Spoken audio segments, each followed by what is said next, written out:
வணக்கம் மாணவர்களே, நான் உங்கள் நிசாந்தன் சார். நாங்கள் இன்றைக்கு பார்க்க இருக்க விடயம் கணித சிறகுகளில் இருக்கிற பகுதியாக பகுதி ஒன்றில் வரக்கூடிய வினாக்களை பார்த்து வந்து கொண்டிருக்கோம். அந்த வகையில் இன்றைக்கு நாங்கள் ஒருங்கமை சமன்பாடுகள் தீர்த்தல் தொடர்பாக பகுதி 1A வரக்கூடிய ஒரு 10 வினாக்களை பார்க்க இருக்கிறோம். அதுக்கு முன்னால் ஒருங்கமை சமன்பாடு தொடர்பான விளக்கம் உண்டு. நீங்கள் ஒருங்கமை சமன்பாடு கேள்வியை பகுதி 2 நீங்கள் ஒரு பெரிய கேள்வியாக, அதாவது 10 புள்ளிகளுக்கான ஒரு வினாவாக நீங்கள் சந்திக்க இருக்கிறீங்க. அந்த கேள்விக்கும் இந்த கேள்விக்கும் எந்த தொடர்பும் இல்லை. அந்த கேள்வி கொஞ்சம் நாங்களே சமன்பாடுகளை உருவாக்க வேண்டியும் நாங்களே அந்த சமன்பாடை தீர்க்க வேண்டியும் ஒரு நல்ல ஒரு கேள்வியாக அமையும். ஆனால் இங்கே இது நல்ல கேள்வி தான். ஆனால் இங்கே பிரச்சனை என்னென்னா, இந்த சமன்பாடுகளை தீர்க்க வேண்டிய தேவையில்லை. சரி, தீர்வு என்றால் என்னன்றதை பற்றி ஒரு சின்ன விளக்கம் புள்ளியும். இங்கே நான் ஒரு 2 எண்கள் தொடர்பான ஒரு தொடர்பை சொல்கிறேன். அதாவது 2 எண்களையும் கூட்ட, ஒரு எண்ணை எக்ஸ் என்றும் மற்ற எண்ணை y என்னும் கொள்கிறேன். 2 எண்களையும் கூட்ட உங்களுக்கு விடையாக 10 வர வேண்டும் அப்படின்னு சொல்கிறேன். ஆகவே நீங்கள் இப்போ இந்த 2 எண்களுக்குமான தீர்வுகளை சொல்லலுமாண்டா சொல்லலாம், அதாவது திருப்தி செய்கிறது. ஆனால் எக்ஸில் y தங்கியிருக்கு. இப்போ எக்ஸ் 3 எடுத்தால் y உடனே 7 என்ற பெருமானத்தை எடுக்கணும். எக்ஸ் 2 எடுத்தால் y உடனே 8 எடுக்கணும். எக்ஸ் 8 இருந்தால் y 2 இருக்கணும். அப்போ எக்ஸுக்கும் yக்குமான தொடர்பு எக்ஸில் y தங்கி இருக்கிறதாக இருக்குது, அதாவது சார்பாக இருக்கக்கூடிய தீர்வாக கிடைக்கவில்லை. எங்களுக்கு தீர்வு கிடைக்கணும் என்றால் இது போதாது, இன்னும் ஒரு சமன்பாடு வேணும். அதாவது இந்த 2 பேருக்கும் இடையில் இருக்கிற இன்னும் ஒரு தொடர்பு வேணும். இங்கே நான் ஒரு தொடர்பை சொல்கிறேன். அது எத்தனை விதமான தொடர்பாக இருக்கலாம் இல்லையா? நான் ஒரு தொடர்பை சொல்கிறேன். அதாவது அந்த முதல் எண்ணிலிருந்து 2வது எண்ணை கழிக்கும் போது 2 வருது அப்படின்னு சொல்கிறேன்.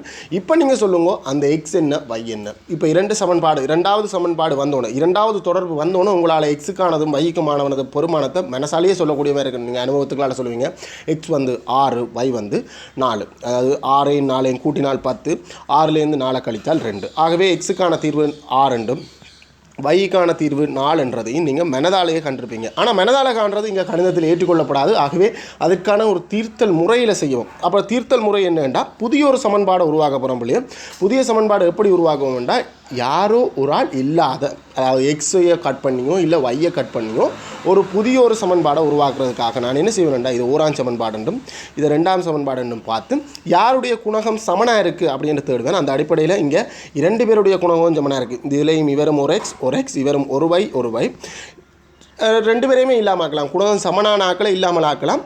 இங்கே கூட்டுவதன் மூலம் ஆக்கினேன்டா y இல்லாமல் போகும், வேறு குறியுள்ளாக்கள் இல்லாமல் போயும். ஆகவே நான் 1ஆம் சமன்பாட்டையும் 2ஆம் சமன்பாட்டையும் கூட்டினேன்னா எனக்கு 2x, அதாவது எக்ஸும் 2x, சக வையும் 0, அங்கால கூட்டினா 12. அதாவது இது ஒரு வெளிப்பட உண்மை, அந்த அடிப்படையில் கூட்டுறேன். ஆகவே 2x 12 x 6. எக்ஸ் இந்த தீர்வை கண்ட மாதிரி இனிமேல் கொண்டே பிரதிக்கிட்டோ இல்லை y இந்த தீர்வை காணலாம். ஆனால் இது பகுதி 1A பொறுத்த வரைக்கும் இந்த மாதிரியான ஒரு கேள்வி கேட்கப்படுவது இல்லை. ஆனால் கேட்கப்படக்கூடாதுன்ற இல்லை பிள்ளைகள். இஎல்சியை பொறுத்த வரைக்கும், இஎல்சின்றது கணித அடிப்படை கற்றல் தேர்ச்சிகள், அதாவது பகுதி 1 வரக்கூடிய விடயங்கள் அப்படி என்று தரப்பட்ட அந்த புத்தகத்தில் ஒருங்கமை சமன்பாடுகள் தீர்க்கின்ற அந்த நுட்பம் சொல்லப்பட்டிருக்கு. ஒருங்கமை சமன்பாடுகள் தீர்க்கின்ற விடயங்களை நாங்கள் பகுதி 1A கேட்கலாம் அப்படின்னு சொல்லியிருக்கு. ஆனாலும் கேட்பதில்லை. ஏனென்றால் அதுக்காக புள்ளிகள் கொடுக்க வேண்டியிருந்தால் குறைந்தது ஒரு 4 புள்ளியாக அது கொடுக்க வேண்டியிருக்கும் ஒரு ஒருங்கமை சமன்பாடு தீர்க்கிற கேள்விக்கு. ஆனால் இருக்கின்ற புள்ளிகளோ 2 புள்ளிகள். ஆகவே எங்களால் நிறைய தூரத்துக்கு கேட்கலாம். அப்போ எப்படி கேள்வி வருமென்றால், இப்போ பாருங்க பிள்ளைகள், கேள்வி எப்படி வரப்போகுதுண்டா, எக்ஸோட 2 வையை கூட்டும்போது விடையாக 7, 2 எக்ஸோட ஒரு வையை கூட்டும்போது விடையாக 8 வருது. அப்படி என்றால் இப்போ எங்கள்கிட்ட கேட்கப்படுகின்ற கேள்வி என்னவாக இருக்க போகுது? பகுதி 1A பொறுத்த வரைக்கும் எக்ஸ் இந்த தீர்வு y இந்த தீர்வுகளை கேட்க முடியாது. அங்கே கேட்டிருந்தாலும் எங்களால் அதை செய்து கண்டுபிடிக்கிறதுன்றது மிக கடினமான ஒரு விடயமாக இருக்கும். அப்போ எங்கள்கிட்ட கேட்க போகிற கேள்வி எப்படிப்பட்டதாக இருக்கும்னா, எக்ஸக y இந்த தீர்வு, எக்ஸக y, அதாவது ஒரு புதிய சமன்பாடு, எக்ஸுக்கும் வையிலான ஒரு புதிய ஒரு தொடர்பு, அந்த தொடர்புக்கான பெருமானம் என்ன என்று தான் கேட்க போகிறாங்க. சரி, அப்போ இது எப்படி செய்கிறது அப்படின்றதா ஒரே ஒரு வழி தான் பிள்ளைய, 2 வழி. ரைட். ஒன்று, இந்த சமன்பாடு 2ஐயும் கூட்டணும், இல்லைன்னா பெரிய சமன்பாடுலேருந்து சிறிய சமன்பாடை கழிக்கணும். அந்த கழிப்பதன் மூலமோ இல்லை கூட்டுவதன் மூலமோ உங்களுக்கான விடை சேர்ந்துடும். அதுக்கு மேலே கடுமையாக யோசிக்க தேவையில்லை. இது 1ஆம் சமன்பாடு என்று எடுத்துக்கொள்வோம் பிள்ளைகள், இது 2ஆம் சமன்பாடு என்று எடுத்துக்கொள்வோம். இங்கே 2 சமன்பாடுகளையும் கூட்டினா 3x, இது 2ஐயும் கூட்டினா 3x, இது 2ஐயும் கூட்டினா 3y. 3x 3y என்றால் பிறகு ஒரே குணகமாயிட்டு, குணக அளவில் சமனாயிட்டு. ஆகவே 3ஆல் பிரித்து சமன்பாடு எடுத்துக்கொள்ளலாம். ஆகவே கூட்டுவது பொருத்தமாக இருக்கும். 1ஆம் சமன்பாட்டையும் 2ஆம் சமன்பாட்டையும் கூட்டுறேன். ஆகவே எக்ஸாக 2y, அதாவது எக்ஸோட 2x கூட்டினா 2y சொல்லிட்டேன். எக்ஸோட 2x கூட்டினா 3x ப்ளஸ் இங்கே கூட்டினா 3y சமன் அங்கே கூட்டினா 15. இப்போ எனக்கு ஒரு புதிய சமன்பாடு கிடைச்சிருக்கு. அதாவது எக்ஸ்லேயும் வையிலேயுமான ஒரு புதிய தொடர்பு. இந்த தொடர்பை கொஞ்சம் சுருக்க போகிறோம். என்ன செய்ய போகிறோம்னா, சமன்பாடு ஃபுல்லாக 3ஆல் பிரிக்க போகிறேன். 3ஆல் பிரித்தா 3 உறுப்பும் பிரிவிடும். இந்த உறுப்பு பிரிவிட்டா எக்ஸ், இந்த உறுப்பு பிரிவட்டால் y, அந்த உறுப்பு பிரிவட்டால் 5. ஆகவே எக்ஸக yக்கான பெருமானத்தை காணக்கூடிய மாதிரி இருக்குது. இல்லையண்டா பெரியதுலேருந்து சிறியதை கழித்தால் காணக்கூடிய மாதிரி இருக்கும். இரண்டும் தொடர்பான ஒரு 10 வினாக்கள் இங்கே இருக்குது. நீங்கள் அதை செய்து பார்த்துட்டு வந்தீங்கன்னா கட்டாயம் பிரயோசனமாக இருக்கும். செய்து பார்த்த மாணவர்கள் எங்களோட வைவர் வாட்ஸ்அப் குழுக்களில் இருக்கிற மாணவர்கள் செய்து பார்த்துருப்பீங்க. ஆகவே நீங்கள் நேரடியாக வினாத்தாளுக்குள்ளே வரலாம். சரி, இல்லை நீங்கள் செய்து பார்க்காத மாணவர்கள் நீங்கள் எங்களோட வைவர் வாட்ஸ்அப் குழுக்களில் இணைந்து கொள்ள விரும்பினால் கீழே லிங்க் இருக்குது டிஸ்கிரிப்ஷனில். அந்த லிங்கை பயன்படுத்தி நீங்கள் இணைந்து கொள்வதன் மூலம் முன்கூட்டியே வினாத்தாள்கள் இந்த வினா இன்றைக்கு செய்ய போகிறோம் அப்படின்ற தகவல் உங்களுக்கு கிடைக்கும். ஆகவே வீடியோவும் கட்டாயம் ஒரு பயனுள்ள வீடியோவாக அமையும். வாங்கோ கேள்விகளை போவோம். முதலாவது கேள்வி, 2 சமன்பாடுகள் தரப்பட்டுள்ளது. 2 சமன்பாடுகளையும் தீர்க்க தேவையில்லை, தீர்க்காமல் எக்ஸக வையின் பெருமானத்தை காண்க. ஆகவே நாங்கள் இந்த 2 சமன்பாடையும் ஒன்றுக்கு பக்கத்தை உண்டாழுதுவோம், அதாவது ஒன்றுக்கு கீழே உண்டாழுதுவோம். கூடுதலான கணக்குகள் ஒன்றுக்கு கீழே உண்டாகவே வரும். சில சந்தர்ப்பத்தில் வராத சந்தர்ப்பத்தில் எடுத்து எழுதி கொள்ளுவோம். ஏற்கனவே முதலாவது சமன்பாடு அது இருந்த இடத்துல இருக்கட்டும். 2ஆம் சமன்பாட்டை கொண்டு வந்து எக்ஸ் சய y சமன் சய 1. இப்போ 2 பேரும் நாங்கள் என்ன செய்யணும், எங்களுக்கு தேவையானதை பார்ப்போம். எங்களுக்கு எக்ஸக வை இந்த பெருமானம் தான் கேட்டிருக்கு. ஆகவே 2 பேர்ட்டையும் குணகம் சமனாகிறது மாதிரி என்ன செய்தால் குணகம் சமனாகும்? கூட்டினாலா கழித்தாலா? கூட்டி பாருங்க, 2x அங்கே சக 3y சய 1y 2 பேரும் வேறு வேறு குறி கழிவனும் கழிவட்டா 2y. ஆகவே கூட்டுவது தான் பொருத்தமாக இருக்கும். கூட்டல் எக்ஸும் 2x அங்கே சக 3yயும் சய 1yயையும் கூட்டினார். 2 பேரும் வேறு வேறு குறி கழிவிடும். அந்த ஐடியாவில் அதாவது நான் இங்கே உங்களுக்கு காட்டுறேன். சக 3yயோட நாங்கள் கூட்டுறோம் சய 1yயை கூட்டுறோம். அப்படி கூட்டேக்க அந்த அடைப்புடைஞ்சா பிள்ளைகள் சக 3y சய 1y என்று வரும். ஆகவே நாங்கள் இங்கே 2 பேரும் வேறு வேறு குறி கழிவிடும் கழிவட்டா பெரியவற்ற குறி விடைக்கு வரும் என்ற அடிப்படையில் இங்கே வரக்கூடியது சக 2y சமன். இங்கே கூட்டினா பிள்ளைகள் அதே மாதிரி தான் 11ஓட சய 1 கூட்டினால் 2 பேரும் வேறு வேறு குறி கழிவட்டால் 10 அப்படின்னு வரும். இப்போ 2 பேரும் அளவில் சமன். ஆனால் எங்களுக்கு கேட்கப்பட்ட கேள்வியோ எக்ஸக y. இங்கே 2x 2y இருக்குது. சமன்பாடு ஃபுல்லாக 2ஆல் பிரிக்கிறேன். மொத்தம் 3 உறுப்பும் பிரித்தா எக்ஸக y சமன் 5 அப்படின்னு வரும். எக்ஸக y சமன் 5 என்ற விடையை எடுத்திருந்தால் உங்களுக்கு முழுமையான 2 புள்ளிகளும் கிடைக்கும். இல்லை என்றால் இந்த வரி 2x 2y என்ற சமன் 10 என்றதை எடுத்திருந்தால் 1 புள்ளி கிடைக்கும். ரைட், இப்போ நாங்கள் வந்து அடுத்த இரண்டாவது கேள்விக்கு போவோம். 2 சமன்பாடுகள் தரப்பட்டுள்ளது. 2 சமன்பாடுகளையும் தீர்க்காமல் எக்ஸ் ப்ளஸ் ஒய்யின் பெருமானத்தை காண்க. அதே மாதிரி தான் இப்போ நாங்கள் என்ன செய்ய போகிறோம்னா இந்த 2வது சமன்பாட்டை இதுக்கு கீழே எழுதுவோம் பிள்ளைகள். எக்ஸ் ப்ளஸ் 2y சமன் 5. அதாவது உண்மையாக இங்கே எக்ஸை காண்றதுக்கான வழியே இலகுவான வழி பிள்ளைகள். ஏன்னா எக்ஸை காண்றதுண்டா நாங்கள் 1ஆம் சமன்பாடுலேருந்து 2ஆம் சமன்பாடை கழிச்சா 4x சமன் 2 வரும். ஒரு எக்ஸ் சமன் அரை 2 வரும். இங்கே எங்களுக்கு கேட்கப்பட்ட கேள்வி, ஆனால் எக்ஸை காண சொல்லி ஒன்றும் கேட்கல. அப்போ நாங்கள் இதில் மினக்கட்டு கொண்டு எக்ஸை காண போகிறோமெண்டெல்லாம் நிற்கக்கூடாது. இங்கே கேட்கப்பட்ட கேள்வியோ எக்ஸக வை இந்த பெருமானத்தை தான் கேட்டது. அதாவது எக்ஸும் வையும் அளவில் சமனாகக்கூடிய மாதிரி கூட்டுவதன் மூலமோ கழிப்பதன் மூலமோ செய்யணும். கழித்து பார்த்தோன்னா சமனாக இல்லை. நாங்கள் கழிக்க எக்ஸே விடையாக வரக்கூடிய மாதிரி வந்தது. ஆகவே கூட்டுவது தான் பொருத்தமாக இருக்கும். இங்கே கூட்டுவது இலகுவாக கூட்டல் 3xம் எக்ஸும் 4x 3xம் எக்ஸும் 4x அங்கே கூட்டினா அதுவும் 4y உங்களுக்கு தெரியும். அங்கே கூட்டினா 12. இப்போ 2 எல்லாத்துலேயும் 4 கட் பண்ணுறேன். 4 பிரிக்கிறேன் எல்லா உறுப்புகளும். 3 உறுப்பு பிள்ளைகள். இது ஒரு உறுப்பு, இது ஒரு உறுப்பு, இது ஒரு உறுப்பு. சக செய்யவால் தான் உறுப்புகள் பிரியும். சமன்பாட்டுக்கு இங்கால 2 உறுப்பு, சமன்பாட்டுக்கு அங்கால 2 உறுப்பு. 4 பிரிச்சுனா இங்கே எக்ஸ் ப்ளஸ் y சமன் 3 அப்படின்னு வரும். எக்ஸ் ப்ளஸ் y சமன் 3 என்ற விடையை நீங்கள் எடுத்திருந்தால், அதான் கேட்கப்பட்ட கேள்வி, அதுக்கான விடையை எடுத்திருந்தால் உங்களுக்கு முழுமையான 2 புள்ளிகளும் கிடைக்கும். இல்லைன்னா இந்த சமன்பாடு 4x 4y சமன் 12 என்ற தீர்வை எடுத்திருந்தால் உங்களுக்கு 1 புள்ளி கிடைக்கும். இறுதி விடையை எடுக்கலையண்டா. சரி, இப்போ நாங்கள் 3வது கேள்விக்கு போவோம். அதுவும் 2 சமன்பாடுகள். இந்த 2 சமன்பாடுகளையும் தீர்க்காமல் a ப்ளஸ் பியின் பெருமானத்தை கேட்டிருக்கு. அவன் இதே ஐடியா தான் பிள்ளைகள். இந்த 2வது சமன்பாடை இங்கே இதுக்கு கீழே எழுதுங்க. a plus a minus 2b சமன் sin 9. இப்போ என்ன செய்தால் அந்த குணகம் சமனாகும் என்று பார்க்கணும். இப்போ நாங்கள் கூட்டி பாருங்க பிள்ளைகள். கூட்டி பார்த்தீங்கன்னா 5a கூட்டி பார்த்தா 5a. இங்கே கூட்டி பார்த்தா 2 பேரும் வேறு வேறு குறி கழிவட்டா b பெரியவற்ற குறி விடைக்கு வரும் -b. ஆகவே குணகம் சமனாக இல்லை, கூட்டுவது பொருத்தமில்லை. அப்போ அடுத்தது ஐடியா உடனே கழித்தல்லாம். அப்போ அடுத்த ஐடியாவில் நாங்கள் பார்த்தோம்னா கழிக்கணும். கழித்தோம்னா திரும்ப அந்த சமன்பாடு எழுத வேண்டி வந்துட்டேன்னு. ரைட், a மைனஸ் 2b சமன் sin 9. அப்போ ஆகவே அடுத்த ஐடியா கழித்தெல்லாம் கழிப்போம். பெரிய சமன்பாடு மேலே இருக்கிறது தான் கழிப்போம். அப்போ 4லேருந்து a போனால் 3a, அதில் சிக்கல் இல்லை. இப்போ பிரச்சனை என்னென்னா பியிலேருந்து சய 2b போனால் என்ன? நீங்கள் கூட்டலுக்கான ஐடியா போட்டுருங்க பிள்ளைகள். கழித்தல் கொஞ்சம் கவனமாக இருக்கும். பியிலேருந்து சய 2bயை கழித்தால் கழிக்க போகிறோம். கழித்தால் என்ன அந்த அடைப்பை உடைத்தால் கழித்தல் என்றது சய இன்டு சய சகவா மாறினும் சக 2b ஆகவே வந்து விட 3b அப்படின்னு வரும் ஆகவே அது என்ன குறி சக 3b அப்போ இந்த குறியோடு தான் வரும் சக 3b என்று வரும் அதாவது கழிக்கிற நாடி அது மாறி கூட்டலாக மாறி கூட்டப்படும் அதாவது மறை என்ன கழிக்க கூட்டலாக மாறும் சரி அதே மாதிரி தான் இங்கேயும் பிள்ளைகள் 9லேருந்து சய 9 கழித்தால் சய 9 சக 9 மாறி கூட்டப்பட்டு 18 மாறும் ஆகவே இப்போ 2 பேர் மொத்தம் இப்போ ஏயும் பியும் அளவில் சமனாயிட்டு ஆகவே அந்த அளவு 3 அந்த 3ஆல் சமன்பாடு ஃபுல்லாக பிரிக்கிறேன் ஏ சக பி சமன் 6 அப்படின்னு வரும் ஏ சக பி சமன் 6 என்ற விடையை நீங்கள் எடுத்திருப்பீங்கன்னா உங்களுக்கு முழுமையான 2 புள்ளிகள் கிடைக்கும் இல்லை என்றால் இந்த சூத்திரத்தை இந்த சமன்பாடை மட்டும் எடுத்திருந்தீங்கன்னா உங்களுக்கு 1 புள்ளி கிடைக்கும் சரி இப்போ நாங்கள் 4வது கேள்விக்கு போவோம் இங்கேயும் 2 சமன்பாடுகளையும் தீர்க்காமல் இந்த முறை கேட்குற கேள்வி பி சய கியூ பி சக கியூ தான் இவ்வளோ காலம் கேட்டது இந்த முறை பி சய கியூவை கேட்டிருக்காங்க அப்போ பி சய கியூ இந்த பெருமானத்தை எப்படி காண்றது அதே தான் ஐடியா பிள்ளைகள் என்ன மற்றவற்ற குறி மைனஸில் வரக்கூடிய மாதிரி கொண்டு போகணும் இங்கே பி சக 6q சமன் 8 சரி இப்போ நாங்கள் ஒரு கூட்டி பார்ப்போம் பிள்ளைகள் கூட்டினா 4p 10q சமன் இல்லை அங்கே பியும் கியூவும் ஒரே அளவில் இருந்தது ஆகவே இங்கே சமன் இல்லை ஆகவே நாங்கள் கழிக்கிறது தான் வழி கழிப்போம் கழித்தால் பெரியவரிலேருந்து சின்னவரை கழிக்கணும் அதான் பொருத்தமானதாக இருக்கும் அது கூடுதலாக உங்களுக்கு விடையை தரக்கூடிய மாதிரி இருக்கும் 10லேருந்து 8 கழித்தா 2 இந்த பக்கம் ஆகவே அங்கே கழிச்சா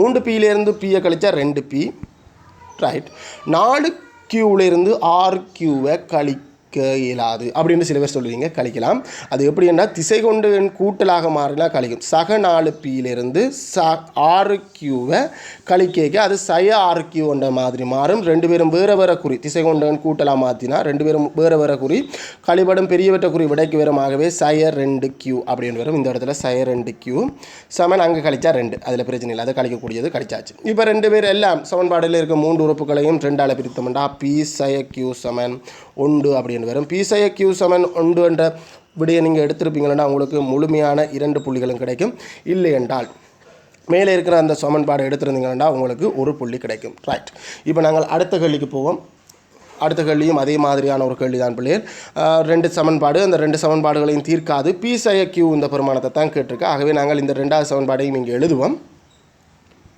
பி சக q சமன் 3 இங்கே கூட்டி பார்ப்போம் பிள்ளைகள் கூட்டி பார்த்தா 6p 4q கூட்டி பார்த்தா 2q கொண்டு வரும் ஏண்டா 2 பேரும் வேறு வேறு குறி கழிப்படும் ஆகவே கூட்டல் சரியில்லை கழித்து தான் பார்க்கணும் கழிப்போம் கழித்தா இங்கே 4p இவரை கழிப்போம் பிள்ளைகள் கழிக்க தெரியாது அப்படின்னா கொஞ்சம் பொறுமையாக கழிப்போம் சய 3qலேருந்து கழிக்க போகிறேன் சக கியூன்றதை போட தேவையில்லை ஆகவே இப்போ நாங்கள் திசை கொண்டு கூட்டல் மாதிரி யோசிச்சா 2 பேரும் ஒரே குறி கூட்டுப்பட்ட 4q அதே குறி விடைக்கு வரும் அப்போ சய 4qன்றது இங்கே வரப்போகுது சய 4q சமன் இங்கே கழிக்கிறேன் அதை மறந்துடாங்க அப்போ 7லேருந்து 3 போனால் 4 அப்படின்னு வரும் இப்போ நாங்கள் பார்க்கலாம் பிள்ளைகள் இங்கே 3 உறுப்பையும் 4ஆல் பிரிக்கக்கூடிய மாதிரி இருக்குது பிரிக்கிறேன் ஆகவே பி சய q சமன் 1 வரும் பி சய q சமன் 1 விடையை எடுத்திருந்தீங்கன்னா உங்களுக்கு முழுமையான 2 புள்ளிகளும் கிடைக்கும் இல்லை என்றால் இந்த 4p சய 4q சமன் 4 என்றது எடுத்திருந்தால் உங்களுக்கு 1 புள்ளி கிடைக்கும் சரி நாங்கள் வாங்க நாங்கள் 6வது கேள்விக்கு போவோம் இங்கே 2 சமன்பாடுகள் இந்த 2 சமன்பாடுகளையும் தீர்க்காமல் எம் சய எண்ணின் பெருமானத்தை காண்க அதே மாதிரி ஒரு கேள்வி தான் கண்டுருவோம் இப்போ நாங்கள் இதில் வந்து 2ஆம் சமன்பாடு எழுதுகிறேன் 3 சய 2 சமன் 8 இப்போ நான் கூட்டி பார்க்குறேன் பிள்ளைகள் கூட்டி பார்க்க சில நேரம் சரி வரும் கழிக்க சில நேரம் சரி வரும் முதலாக கூட்டல் ஈஸி தானே அந்த அடிப்படையில் கூட்டி பார்ப்போம் எம்மையும் 3 கூட்டினா 4 சய 2 எண்ணையும் கூட்டினா 2 பேரும் ஒரே குறி அதே குறி விடைக்கு வரும் சய 4 எங்களுக்கு கேட்கப்படுறது ஒரே அளவில் வருது அங்கே வேறுங்க அதே தான் கேட்டிருக்குது எம் சய எண் தான் அளவில் சமனாக இருக்குது அவை அளவில் சமனாகிறது கூட்டத்தான் வருது கூட்டிடுவோம் கூட்டினா 4 இங்கே சய 4 அங்கே 8 இப்போ அளவு சமன் அந்த எண் 4ஆல் பிரிக்கிறோம் 4ஆல் பிரித்தா எம் சய என் சமன் 2 அப்படின்னு வரும் மிக இலகுவாகவே அந்த விடையை எடுத்துக்கொள்ளக்கூடிய மாதிரி இருக்கும் எம் சய என் சமன் 2 என்ற விடையை எடுத்திருந்தால் உங்களுக்கு முழுமையான 2 புள்ளிகள் கிடைக்கும் இல்லைன்னா 4m சய 4n சமன் 8 எடுத்திருந்தால் உங்களுக்கு 1 புள்ளி கிடைக்கும் ரைட் இப்போ நாங்கள் வந்து 7வது கேள்விக்குள்ள போக போகிறோம் அங்கேயும் 2 சமன்பாடுகள் இந்த 2 சமன்பாடுகளையும் தீர்க்காமல் எக்ஸக y இந்த பெருமானத்தை கேட்டிருக்கு ஆகவே நாங்கள் வளமை மாதிரி தான் பிள்ளைகள் 2வது சமன்பாடு இதுக்கு கீழே எழுதுகிறோம் ஆனால் இதில் ஒரு சின்ன மாற்றம் என்னென்னா முதலாவது y இனம் இருக்குது 2வது x இனம் இருக்குது ஆகவே இந்த இனங்கள் உறுப்புகளை இடம் மாற்றி எழுதுறதுல பிரச்சனை இல்லை. ஆனால் உறுப்பை இடம் மாற்றி எழுதிக்க அந்த குறியோடு போகணும். அதாவது இந்த சக 2x முன்னுக்கு போக சக y பின்னுக்கு வரும். இந்த சக தான் பின்னுக்கு வரும். ஆகவே இதை நான் அப்படியே மாற்றி எழுதுகிறேன். 2x முன்னுக்கு வருது, சக y பின்னுக்கு வருது. உறுப்பை மாற்றி எழுதினாடி அங்கே பெருமானத்தில் எந்த மாற்றமும் இல்லை. ஆகவே அவர் 3 தான். இப்போ 2வது சமன்பாடு வந்துட்டு. இப்போ நாங்கள் என்ன செய்யணும் அப்படின்னு பார்த்தோம்னா கூட்டி பார்க்கணும், இல்லைன்னா கழிச்சு பார்க்கணும். கூட்டினா எங்களுக்கு 5x 3y வரும். ஆனால் அங்கே கூட்டினா சரி வராது. என்னென்னா இங்கே எக்ஸுக்கும் வைக்கும் அளவு சமனாக இருக்குது. ஆகவே கழிக்கிறது தான் பொருத்தமாக இருக்கும். கழித்து பார்ப்போம். கழித்தால் 3xலேருந்து 2xை கழித்தா 1x, 2yலேருந்து சக 1y ஒரே அளவு தானே, சக 1yயை கழித்தால் 1y சக சமன் அங்கால கழித்தால் 4. நேரடியாக விடை வருது x சக y சமன் 4 அப்படின்ற எடுத்திருந்தால் உங்களுக்கு முழுமையான 2 புள்ளிகள் கிடைக்கும். இல்லை என்றால் இந்த இடத்துல இந்த சமன்பாடை சரியாக மாற்றி இந்த வடிவத்தில் எழுதியிருந்தால் 1 புள்ளி கிடைக்கும். சரிதான புள்ளிகள்? ரைட். இப்போ நாங்கள் 8வது கேள்விக்கு போவோம். 8வது கேள்வி. இங்கே 2 சமன்பாடுகள் இந்த தீர்க்காமல் அதே மாதிரி எக்ஸய வை இந்த பெருமானத்தை ஏகம பியின் சார்பில் கேட்டிருக்குது. என்ன இதில் வில்லங்கமெண்டா பிள்ளைகள் இங்கே பெருமானம் தெரியல. அந்த சமன்பாடுகள் அதாவது 3xையும் 9yையும் கூட்டினா ஏ என்ற ஒரு தீர்வு வரும். 5xையும் 1yையும் கூட்டினா பி என்ற ஒரு தீர்வு வரும் என்று 2 திரும்பவும் ஒரு தீர்வுகளும் கூட ஒரு தெரியாத கணிதத்தில் வரும். ஆனால் அவை இருக்கலாமா? அப்போ நாங்கள் இது வளமை மாதிரியே செய்வோம் பிள்ளைகள். 5x சக y சமன் பி என்று போட்டுக்கொள்வோம். இப்போ நாங்கள் கூட்டுவதன் மூலமோ கழிப்பதன் மூலமோ அளவு சமனாக்கலாம் அப்படி என்று பார்த்தோம்னா கூட்டினால் அளவு சமனாகும் போலோட 8x அங்கேயும் 2 பேரும் வேறு குறி கழிபடும். கழிவட்டால் 8y பெரியவற்ற குறி விடைக்கு வரும் 8y. சரியான பாருங்க பிள்ளைகள். ஆகவே அளவு சமனாக இருக்குது. ஆகவே நான் கூட்டுறேன் 8x இங்கே கூட்டினா 8y என்ன சார் என்ன விடங்கலை என்றால் இது சொல்கிறோம் பிள்ளைகள் பாருங்க. 9yையும் 1yையும் கூட்டினா சக 1yையும் கூட்டினா இந்த சக இன்ட்டு சகவாயிடும் பிள்ளைகள் சகவாய். இப்போ நாங்கள் இதை திசை கொண்டன் கூட்டலாக தான் பார்க்கணும். இவர் ஒரு ஆள் கூட்டுப்படுறார். அப்படி கூட்டுப்படைக 2 பேரும் வேறு குறி கழிபட்டால் 8y பெரியவற்ற குறி விடைக்கு வரும் 8y. ஆகவே சமன் இங்கே கூட்டினாங்க. ஆகவே இங்கே இருக்கிறார் 2 பேரும் கூட்டுப்படும் a + b என்று வரும். ஆனால் எங்களை கேட்டதோ x - y தான் கேட்டது. 8x - 8y கேட்கல x - y கேட்டனாடி சமன்பாடு ஃபுல்லாக 4 உறுப்பு இருக்க பிள்ளைகள். 1 உறுப்பு 2 உறுப்பு 3 உறுப்பு 4 உறுப்பு. இந்த 4 உறுப்பையும் மெட்டால் பிரிக்கலாம். 2 விதமான விடைக்கு பொருத்தமான வேறும். xy சமன் a/8 சக b/8 என்று கொடுத்துருந்தாலும் சரி, இல்லை என்றால் அங்கால இருக்கிறத ஒரு உறுப்பாக அதாவது ஒரு கோவையாக மாற்றி அவ்வளோத்தையும் ஏ சக b/8 அப்படி என்று கொடுத்துருந்தாலும் சரி. 2 தீர்வுகளும் சரியானது. இந்த கோவை எழுதுறதுக்கு உங்களுக்கு 1 புள்ளி கிடைக்கும். இல்லை இறுதி விடை சரியாக இருந்தால் முழுமையான 2 புள்ளியும் கிடைக்கும். ரைட். இப்போ நாங்கள் 9வது கேள்விக்கு போக போகிறோம். இங்கேயும் 2 சமன்பாடுகளையும் திருப்தியாக்கும் எக்ஸின் பெருமானத்தை கேட்டிருக்கு. அதாவது தீர்வு கேட்டிருக்குது. ஆனால் ஒரே ஒரு தீர்வு தான் கேட்டிருக்குது. எக்ஸை மட்டும்தான் கேட்டிருக்குது. நாங்கள் வையை பற்றி கேட்கல எக்ஸ் என்னவாக இருக்கும் அப்படின்றத காணுவோம். அதாவது வை இல்லாத ஒரு சமன்பாடை உருவாக்கணும். இது நாங்கள் முன்னுக்கே கதைச்ச ஒரு விடயம் தான். இங்கே 2வது சமன்பாடை கொண்டு வந்து எழுதுகிறேன். அதாவது 2வது சமன்பாடு எழுதுனா 5x சய y சமன் 11. 2வது சமன்பாடு எழுதியாச்சு. இப்போ நான் கூட்டி பார்க்குறேன் பிள்ளைகள். கூட்டி பார்த்தா எனக்கு y இல்லாமல் போகிறதுக்கு சந்தர்ப்பம் இருக்குது. கூட்டி பாருங்க, உங்களுக்கு y இல்லாமல் போகிறது அப்படியே தெரியும். ஏனெண்டா y இருக்கக்கூடாது. ஏன்னா எக்ஸுக்கான தீர்வை தான் கேட்டிருக்கேன். அந்த அடிப்படையில் நான் கூட்டேக்கு எனக்கு என்ன வருதுன்னு பாருங்க. இந்த பக்கம் கூட்டினா 7x அங்கே சயவையையும் சகவையையும் கூட்டேக்க 2 பேரும் சேர்ந்து இல்லாமல் போக 0. இந்த பக்கம் கூட்டினா 14. ஒன்றில் கூட்டுறது கழிக்கிறது. அதுதான் ஃபர்ஸ்ட் பார்ட் ஏ பொறுத்த வரைக்கும் வரும். இதே நீங்கள் செகண்ட் பார்ட்டாக இருந்தால் நாங்கள் வேறு வீடியோஸ் போட்டுருக்கோம். ஒருங்கிணை சமன்பாடு சொல்கிறதுனால செகண்ட் பார்ட் வீடியோஸ் போட்டுருக்கோம். நீங்கள் அதையும் பார்க்கலாம். சரி, அப்போ நாங்கள் இப்போ எக்ஸை காணணும். 7x 14 எக்ஸ் 2 7ஆல் அங்கே போய் பிரிக்கும். 14 7ஆல் பிரித்தால் 2 வரும்.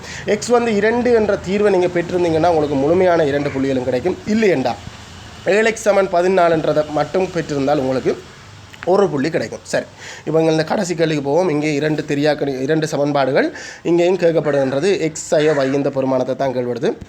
வளமை போலவே நாங்கள் அந்த 2வது சமன்பாடை கீழே கொண்டு வந்து எழுதுவோம். எக்ஸ் சக y சமன் 7. இப்போ நாங்கள் என்ன செய்தால் இது இல்லாமல் போகும் இல்லாமல் போக வேண்டாம். எங்களுக்கு கேட்கப்பட்ட கேள்வியில் எக்ஸும் வையும் அளவில் சமனாக இருக்குது. அப்போ அளவில் சமனாக்குறதுக்காக கூட்டி பார்ப்போம். கூட்டி பார்த்தோம்னா எங்களுக்கு இங்கே வர போகிறது சய எக்ஸ் வரும். இரண்டா பிள்ளைகள் ரெண்டு பேரும் வேறு வேறு குறி சக எக்ஸ் சய 2x ரெண்டு பேரும் வேறு வேறு குறிய கூட்டைக்க கழிவடும் கழிவட்டா எக்ஸ் பெரியவற்ற குறி உடைக்கு வரும் சய எக்ஸ் இங்கே கூட்டு பார்த்தா சக 5y என்று வரும். ஆகவே அளவில் சமனாக இல்லை கூட்டுறது போல அப்படின்றது கண்டுபிடிச்சிடும். ஆகவே நாங்கள் கழிக்கத்தான் வேணும். கழிக்க நான் உங்களுக்கு ஒன்று சொல்லியிருக்கேன், பெரிய சமன்பாட்டிலேருந்து சின்ன சமன்பாட்டை கழிங்க ஒன்று சொல்லியிருக்கேன். ஆகவே நாங்கள் கழிக்க வேண்டும் எதுலேருந்து என்றால் இந்த ரெண்டாம் சமன்பாட்டிலேருந்து தான் முதலாம் சமன்பாட்டை கழிக்கணும். ஆகவே முதலாம் சமன்பாட்டை திரும்ப எழுதுவோம். கீழே எழுதினோம்னா சய 2x சக 4y சமன் சய 2. பொதுவாக நீங்கள் இப்படி கழிக்கிறது தான் உங்களுக்கு விடை பொஸ்பாட்டை பொறுத்தவரைக்கும் வரும். இப்போ கழிக்கிறேன் புள்ளிகள் இந்த ரெண்டு சமன்பாடு, அதாவது முதலாம் சமன்பாடு எழுதியாச்சு, ரெண்டாம் சமன்பாடு எழுதியாச்சு. முதலாம் சமன்பாட்டிலேருந்து ரெண்டாம் சமன்பாட்டை கழிக்கிறது தான் பலமையாக இருந்தது. ஆனால் இந்த முறை ரெண்டாம் சமன்பாட்டிலேருந்து முதலாம் சமன்பாட்டை கழிக்க போகிறேன். கழிச்சா எக்ஸிலேருந்து சய 2y கழிச்சால் என்ன? எக்ஸிலேருந்து சய 2x வையில் சய 2x கழிக்கணும். அப்போ 2 கழித்தல் அடையாளம் சய இன்டு சய சகவாக மாறிடும். எக்ஸ் சக 2x அப்படின்னு வரும். ரெண்டு பேரும் ஒரே குறி கூட்டுப்படும். இதுவும் சக எக்ஸ், ஆகவே சக 3x என்று வரும். அதாவது எக்ஸிலேருந்து 2x கழித்தால் சய 2x கழித்தால் சக 3x வரும். 3x இந்த பக்கம் வையிலிருந்து சக 4y கழித்தால் எல்லாம் கழிக்கிறோம். ஆகவே குறி மாறும். சய இன்டு சக சய y சய 4 ரெண்டு பேர் திசை கொண்ட கூட்டலாக யோசிக்கணும். ரெண்டு பேரும் வேறு வேறு குறி கழிபடும் கழிவட்டால் 3y பெரியவற்ற குறி உடைக்கு வரும் மறை 3y. அப்போ இந்த இடத்துல மறை 3y. இங்கேயும் கழிக்கிறேன், இங்கேயும் கழிக்கையும் கவனமாக இருக்கணும். 7லேருந்து சய 2 கழிக்கிறேன். நீங்கள் 5 போட்டுட்டு போடலாம் பிள்ளைகள், அது 2 கழித்தா தான் 5. 7லேருந்து சய 2 கழிச்சா சய இன்டு சய சக 7 சக 2 வரும். அப்போ 9, இங்கே விட வந்து 9. இப்போ நாங்கள் எக்ஸுக்கும் வையும் அளவில் சமன்ன்றதை கண்டுபிடிச்சிட்டோம். 3ஆல் சமன்பாடு ஃபுல்லாக பிரிச்சுனண்டா எக்ஸ் சய y சமன் 3 அப்படின்னு வரும். எக்ஸ் சய y சமன் 3 எக்ஸ் சய y சமன் 3 என்ற தீர்வை எடுத்துருப்பீங்கன்னா உங்களுக்கு முழுமையான 2 புள்ளிகளும் கிடைக்கும். இல்லை என்றால் இந்த மேலே இருக்கிற சமன்பாடு எடுத்துருக்கிறதுக்கு உங்களுக்கு ஒரு புள்ளி கிடைக்கும். சரி, வீடியோ பிடிச்சிருக்கும் அப்படின்னு நினைக்கிறேன். மிச்சம் மிஞ்சால 11லேருந்து 16 தொடர்பான வினாக்கள் வந்து சமநிலை தொடர்பான வினாக்கள் பிள்ளைகள், அதை நான் வந்து அடுத்த வீடியோவில் கதைக்கிறேன். நீங்கள் இந்த 10 கேள்விகளுக்கும் நீங்கள் வந்து செய்திருந்தால் அப்படி உங்களுக்கு 10 கேள்விக்கு எத்தனை வருது 20 புள்ளி, ஏன்னா 20க்கு எத்தனை வருது அப்படின்றத கீழே கமெண்டில் பதிவிடும் போது உங்களோட பெயர் இடம் கட்டாயம் பதிவிடுங்க பிள்ளைகள். நீங்கள் சில பேர் செய்துட்டு சரி பார்த்துட்டு நமக்கேன் ஜோலியே அப்படின்ட்டு அங்கால மெல்லமாக கட் பண்ணிட்டு போகிறீங்க. நீங்கள் பதிவிடுறது எனக்கு ஒரு மன மகிழ்ச்சியை தரும். நீங்களும் இப்போ இந்த பிள்ளைகள்லாம் நீங்கள் செய்கிறது வந்து எனக்கு ஒரு சந்தோஷமான விடயம். நீங்கள் செய்து கீழே கமெண்ட்டில் பதிவிடுங்க. அது மட்டும் இல்லை, உங்களோட நண்பர்கள் யாராவது இன்னும் இந்த சேனலை பற்றி தெரியாமல் இருந்தால் நீங்கள் அவர்களை இப்படி ஒரு சேனலில் இப்படி ஒரு பேப்பர் போகுதுடா இதை செய்து பாருங்க, கட்டாயம் பிரயோசனமாக இருக்கும், உண்மையாகவே பிரயோசனமாக இருக்கும். இதை நீங்கள் அவர்களுக்கு சொல்லுங்க. என்ன நான் வந்து சொல்லலாது, நீங்கள் எனக்காக நீங்கள் சொல்லணும். அது மட்டும் இல்லை பிள்ளைகள், சூம் மூலமான தரம் 9, 10, 11க்கான கணித விஞ்ஞான வகுப்புகள் 2 நடைபெறுது. கணிதம் வந்து நான் எடுக்கிறேன், விஞ்ஞானம் வந்து டினோசன் சார் எடுக்கிறார். நீங்கள் விருப்பம் இருந்தால் இணைந்து கொள்ளலாம். கட்டாயம் உங்களை பாடத்தை விரும்பக்கூடிய வகையில் கொண்டு போவோம் அப்படின்றதில் நம்பிக்கை இருக்குது.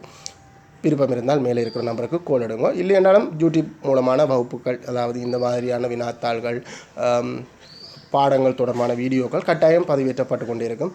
இணைந்துருங்க. நன்றி.